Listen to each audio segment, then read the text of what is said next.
Les Animaux et Marino, c'est une association qui a pour but la vulgarisation, la sauvegarde et la protection de la faune sauvage et de son environnement. Dodo, ça va ma kissouille? Oui, mon Maïkobo, ça va mes bébés cœurs. On accueille des animaux qui ne peuvent pas être relâchés dans le milieu naturel malheureusement. On a entre 150 et 180 animaux et on a environ une trentaine d'espèces différentes avec des cohabitations interespèces parfois un peu improbables et insolites. Mon rôle ici c'est de faire en sorte que les animaux manquent de rien. Marino et Fred ont réussi à créer un environnement qui se rapproche le plus de celui qu'ils pourraient avoir dans leur milieu naturel.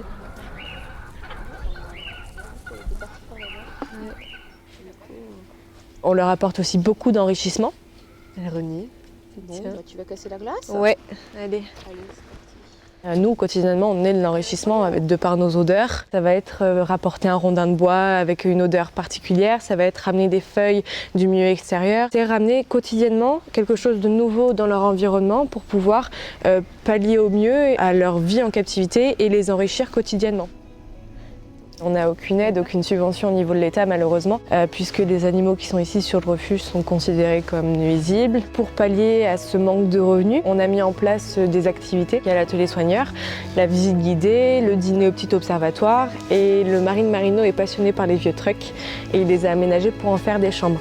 Donc toutes ces activités-là, c'est vraiment pour nous aider à subvenir aux besoins des animaux. On a aussi mis en place donc les parrainages, c'est des dons mensuels ou des dons uniques. À chaque fois qu'on prend une photo ou une vidéo de l'animal, on envoie la photo ou la vidéo aux parrains, aux marraines, ce qui permet de garder un lien privilégié finalement avec les animaux et de pouvoir suivre leur évolution au quotidien dans le refuge. Oh, c'est pour qui ça? Tiens, tu veux? Le medical training, c'est un entraînement médical qui permet de désensibiliser toutes les parties du corps de l'animal pour faire un check quotidien. Et puis ça permet aussi de faire un soin, si besoin, s'il y a une blessure. Et donc ce medical training, il est très très important pour pouvoir justement accompagner l'animal positivement pendant toute sa vie. Alors, et ces oreilles-là?